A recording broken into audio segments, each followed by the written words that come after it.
Welcome to the Steve Reeve Podcast with the best moments from the past week and a few things that didn't make it to air. Powered by Coldwell Banker Ford McMurray. We love YMM. Monday. It's too early every year. It's earlier and earlier. It's ridiculous. At least that's my opinion when it comes to Halloween and Christmas stuff coming out. And let me preface this, like, nuance. I'm fine with stuff being sold year-round. You want to decorate for whatever holiday you want to decorate for year-round, you do it. You go ahead. It's just the saturation of it, you know what I mean? It's just surrounding you a little bit too early to the point where it's, I think 2-month wind-up is like a nice amount, you know what I mean? Any longer, you run the risk of nothing being available the week of the day, being celebrated, and even worse, being sick of the holiday on the holiday, which I just think is ludicrous if you're a fan of it, right? If you want to celebrate it, then make it mean something, but that's just me. That's just me. That means that this is the week I actually expect to see the Halloween sections in stores. They've been out for quite a while, and the Halloween candy stacks starting to appear. Again, they've been out for a while. Problem is, though, some places are already rolling in the Christmas stuff, you know?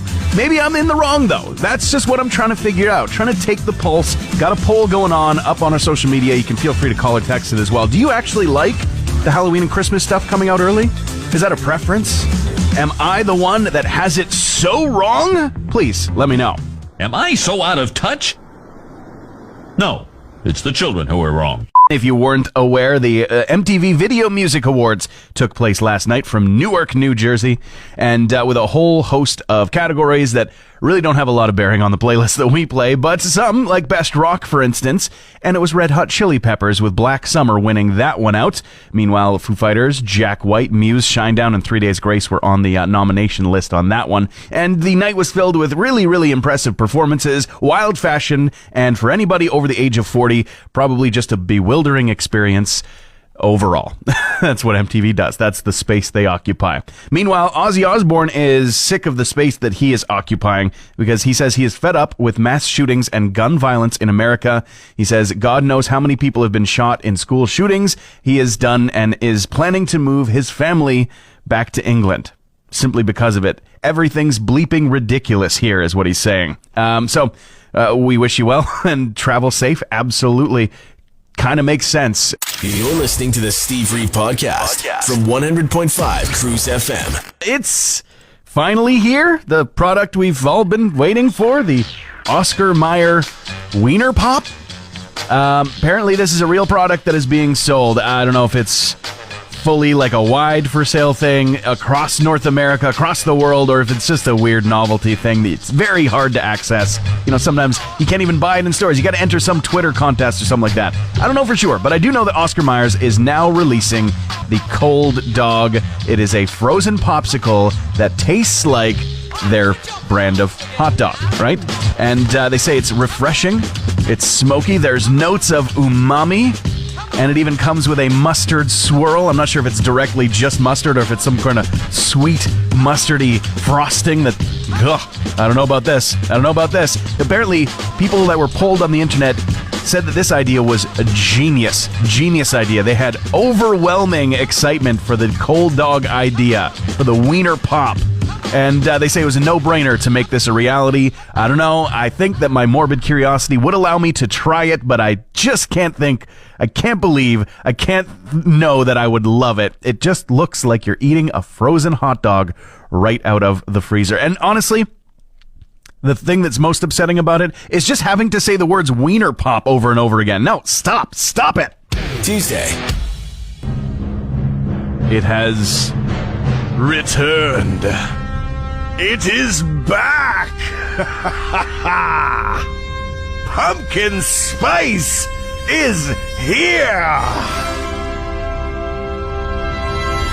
I mean, you know, if you want one. And of course, you could always make your own pumpkin spice anything year-round. It's never really changed. It's just been on the shelf.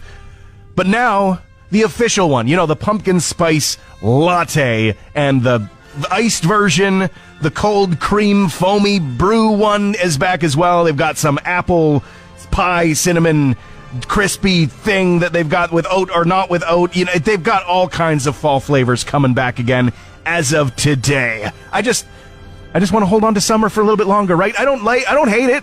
It's delicious. I'll admit it. It is delicious. So if it's for you today, then enjoy. And I might not be able to stick to my guns. I might get one too. Did I make it epic enough? I think so.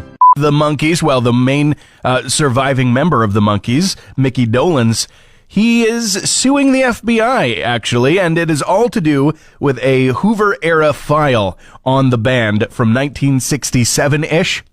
And a portion of this file has been released, including one FBI informant claiming during a concert subliminal messages were depicted on screen, which, in the opinion of the informant, constituted left-wing intervention of a political nature.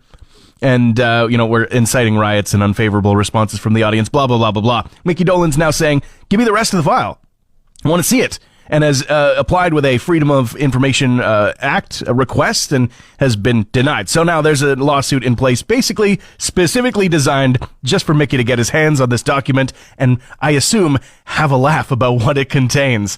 Meanwhile, there's news that Michael Jackson was almost Morpheus in this brand new TV show, The Sandman, from Neil Gaiman, based on the book and various works that he's created back in the 90s. And that's just it. That's how long the TV adaptation of this property has taken to make. We had Michael Jackson actually wanting to be cast as the Morpheus character. However, 1996 was a long time ago, and maybe it would have been possible then. Certainly, obviously, not so much anymore. If you go by just the stories in the news, that air travel is like a total soap opera right now. Never experienced anything even close to that. I mean, in my experience, the worst experience on a flight has to do with like turbulence or delays. You know what I mean? Like, that's it. The standard, regular stuff. We should be so thrilled to be able to travel so efficiently, right? But no, I mean, now I'm reading about a couple of Air France pilots who have been suspended now after a fight broke out on the plane. But see, the fight was between the two pilots in the cockpit. You don't want that happening. Like, I don't know if anybody in the world wants to know that the pilots who are beyond the cockpit are just absolutely having a brawl behind that locked door. Like, what if somebody thumps into that door? You think that the people that are in the first class at the front are going to be feeling good about their selection of seat? No, the nerves are going to go instantaneously. This would be absolutely terrifying, I think. But at the same time, I mean, I know nothing about how to handle a plane, but it does seem like there's a lot of programs at work that help out, and the fact that a couple of people could be fighting while the plane is flying itself lends credence to that, doesn't it? It lends a little bit of credence, but I mean, there's also the luggage issues that people have been having. There's, just delays in flights, like to the point where you're spending another night here, there, everywhere. It's been a little bit tough. Honestly, haven't really ever experienced air travel that's that bad. Now I'm just curious, does it actually happen on the regular? You read stories all the time. I don't know. I actually don't want to find out either. I'm pretty happy with just humdrum airline travel. I'll stick with my view out the window being the most exciting thing for me. Thank you very much. Wednesday. Two pilots on an Air France flight literally fighting in the cockpit, fist fighting in the cockpit. They're now suspended. Shocker. But no, this is about a Southwest Airlines flight down to Cabo San Lucas, obviously for a little vacation, and the pilot had to make an announcement during the flight that went as follows, as captured by somebody on board with their phone. So here's the deal. This continues while we're on the ground. I'm going to have to pull back to the gate. Everybody's going to have to get off. We're going to have to get security involved. And it's vacation that's going to be ruined. So you folks, whatever that airdrop thing is, quit sending naked pictures. Let's get yourself to Cabo. If you didn't quite catch that, I totally understand. Pilot voice, right? But somebody was airdropping nude photos on the flight, presumably towards the pilots. Hey, Mr. Pilot's phone, click send. Yeah, they weren't too appreciative of these nudes being sent. And I mean, I understand. I totally do understand. It's a little bit awkward. And I absolutely am reminded of the bus driver from Billy Madison. I'll turn this damn bus around. That'll end your precious little field trip pretty damn quick, huh? Total dad vibes. A big happy birthday that's a day belated, admittedly. Netflix turned 25 yesterday. 25. Yeah, and seeing some people trying to work out the math of a streaming service existing before the year 2000 is definitely amusing to me. It's amusing. People going, wait, what? In fact, the actual first year of streaming that Netflix was engaged in was 2007. So, I mean, that is quite a while ago, but it wasn't until it was like a worldwide thing in 2016. So, I mean, it is fairly new. But Netflix, not so much. Netflix can drive. Netflix can rent a car now. But if you didn't know, yeah, it actually started as a movie mail-out system. You would use the internet to order, but the actual mail to get your movies. And they still have that service. Red envelopes and everything. But when they first started, they only had 925 titles total available to rent by mail. The first title rented out was Beetlejuice. Fun fact more than anything. And in the year 2000, the company offered to sell to Blockbuster for $50 million. They were declined. Fast forward to today, and Blockbuster is now little more than an upcoming sitcom and the one singular location that they made the documentary about. Oh, and by the way, the sitcom is a Netflix original, which is just the best part, the best fact of the entire story. Hey Alexa, play the Steve Reeve podcast. Michael Stipe has decided to help out in a big way with a charity, Earth%. This is founded by Brian Eno just last year, 2021, offering to simple, innovative ways for businesses and artists to donate to the most impactful organizations addressing climate emergency. And how is Michael Stipe getting involved? Well, he's teamed up with BD Wolf to put out a climate-friendly vinyl. It's actually not made of vinyl specifically, but it is a vinyl record. It's Bioplastic, the world's first commercially available instance of it, a 12-inch record that is going to be available in the very near future and limited to only 500 copies as well. Pre-sale is available to begin, and that starts September 2nd.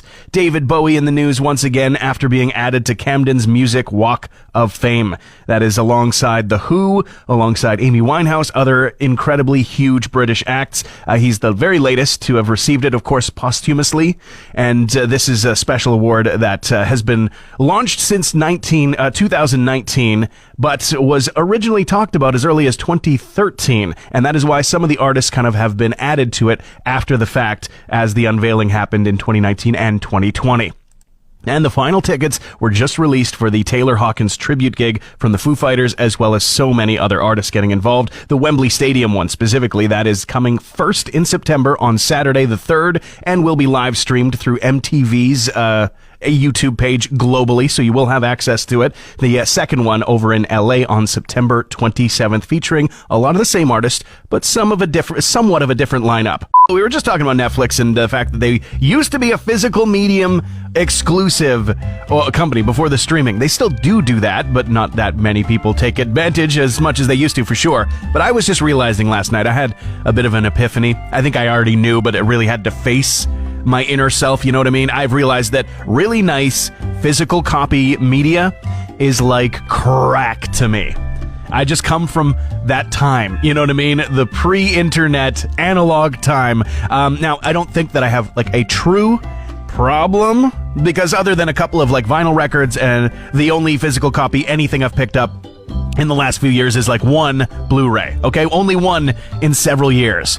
But my significant other just got a special import Blu-ray, like commemorative edition delivery in the mail yesterday, and I caught myself just intensely locked into watching her look at every little piece of that packaging. I witnessed something within myself, you know, practically salivating on the coffee table. What a rush, man.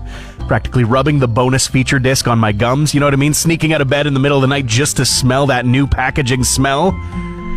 Okay, maybe I do have a problem after all. Thursday. You might have experienced the unique experience that is the Winnie the Pooh Blood and Honey horror movie. That is a tongue twister. It is ridiculous. It actually somehow managed to look kind of good, kind of interesting.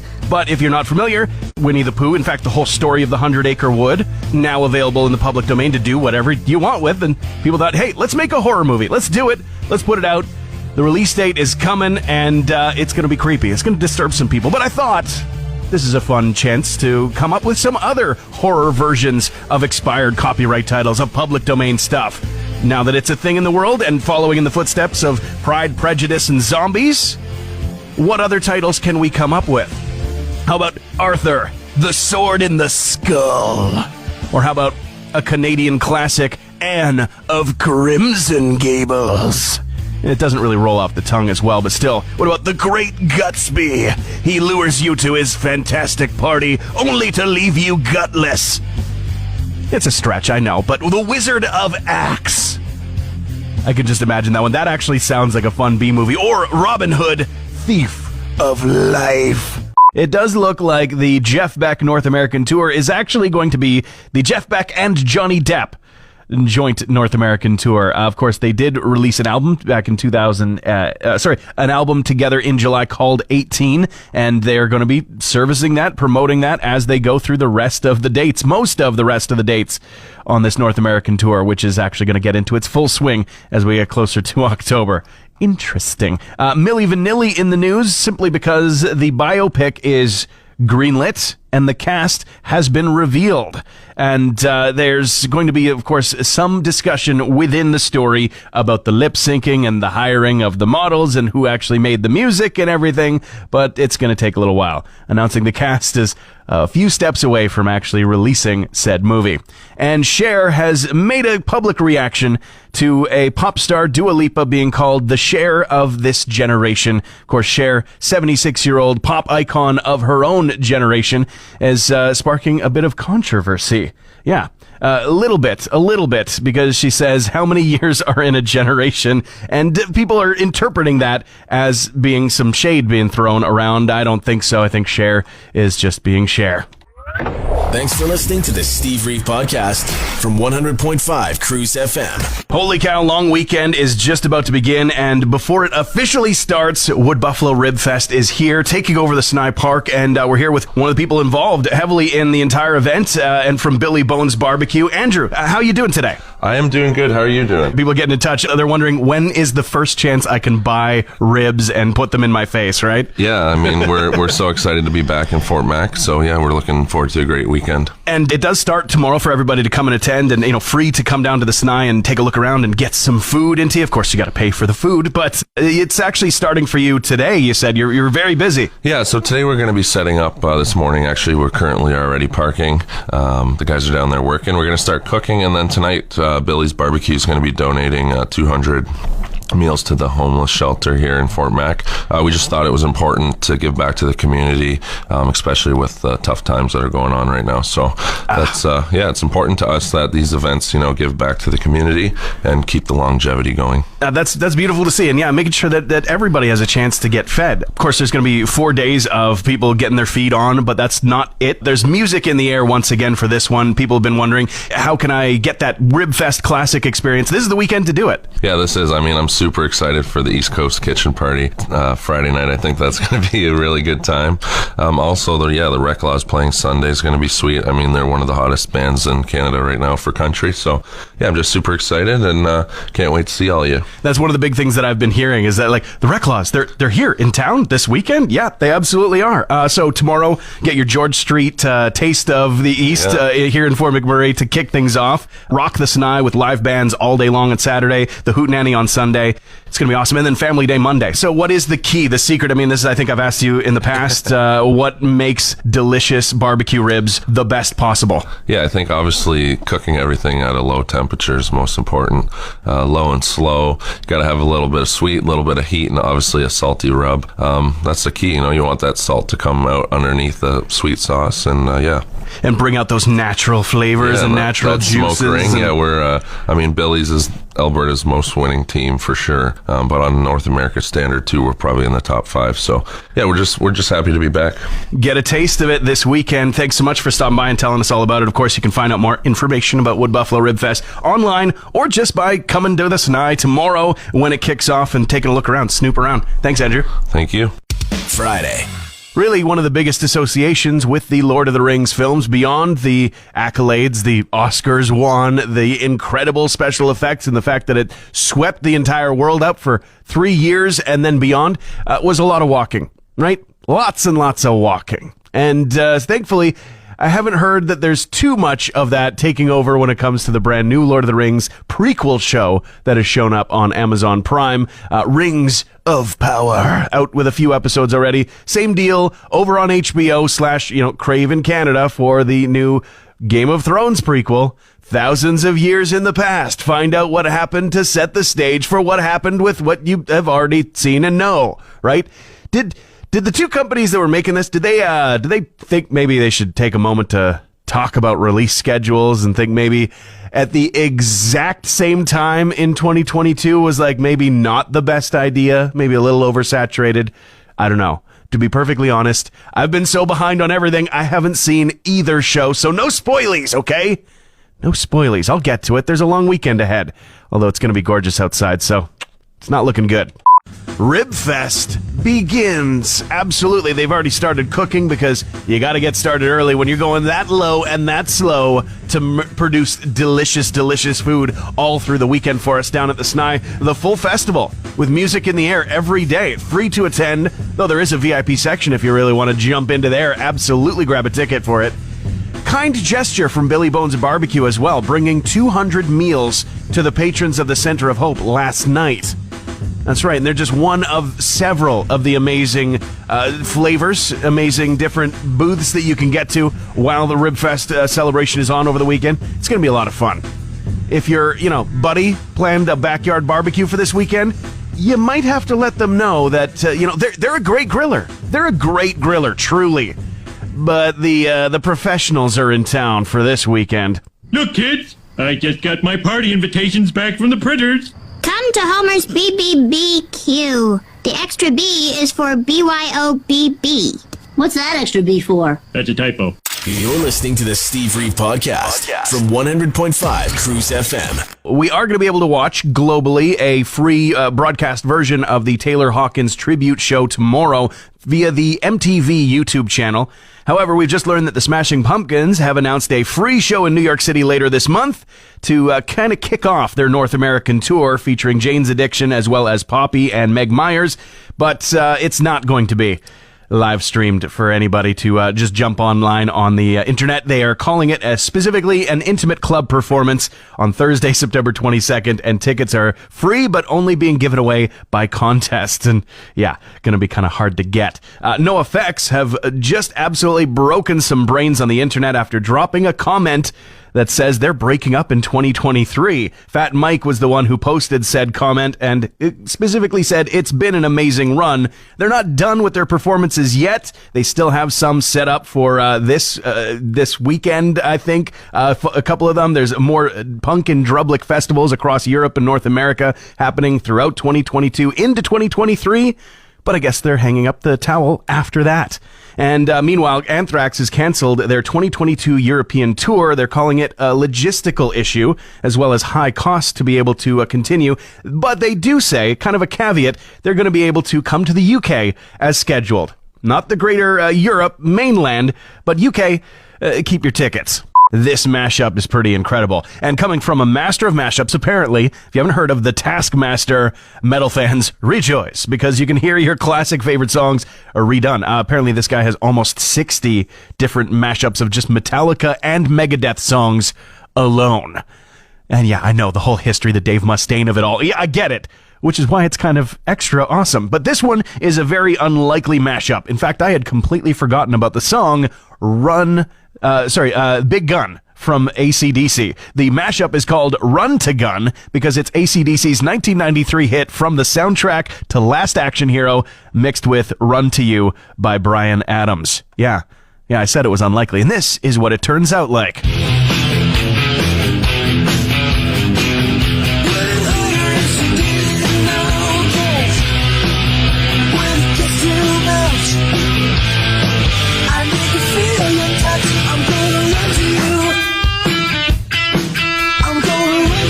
I'm sorry, that just rocks. That kicks into the chorus so well. Of course, you can take a listen to the whole thing by finding The Taskmaster on YouTube, but might just put an extra, interesting spin on the music you're playing through the long weekend. Of course, there's live music in the air down at RIBFEST, so make sure you put some of that into your weekend as well. Transmission over. Want more Steve? New podcast episodes happen every Friday, or just tune into the Steve Reeve Show. Weekday mornings starting at 5:30 a.m. on 100.5 Cruise FM.